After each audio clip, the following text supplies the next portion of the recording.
zvakafanana kuti pakauya muedzi pamba akabvunza kuti baba waripi, baba vatigeza, mukanyepa kuti baba wabuda, munopinda bhizi kukavhiridza kuti dai akasika aenda. Saka pane imwe lebha inopindika pakunyepa yakasiyana nemunhu ataura chokwadi. Chokwadi, kana uchitaura chokwadi uneka kusununguka karipo, but kana uchinyepa pane kakukava, pane lebha iripo. Mega mumba chama chaimu baba kana vachinyepa vanopinda bhizi vine foni kushoti ndoisa papi, nekuti zvichida mufoni mune manyepa arimo. Saka anotsega nepaanogona kuti foni yangu haibate nemapassword, mamwe macho ukaitonga uchamakangana. Why? Munhu ari kurarama pamanyepa. Pari kana uchirarama uri pafriza pachokwadi pane kusununguka kuripo.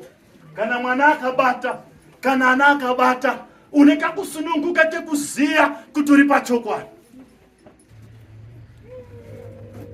Chokwadi tikachitaura chinotibatsira kutisunungura. Kune vamwe vari kurarama vari mumaprison nekunyepa.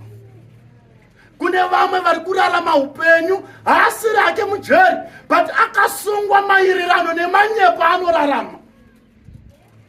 Mukatarisa mungave chama chamu kukura, munhu akararama angave mukomana ari murelationship nemusikana, akararama ari munonyepa, unoti anopinda bhizi kukavhiridza.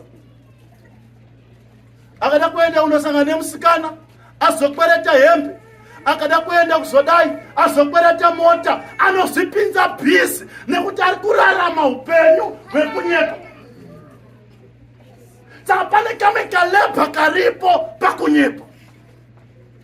Mega mumba chama chaimu chokwadi, kana uchitaura chokwadi uneka kusununguka karipo.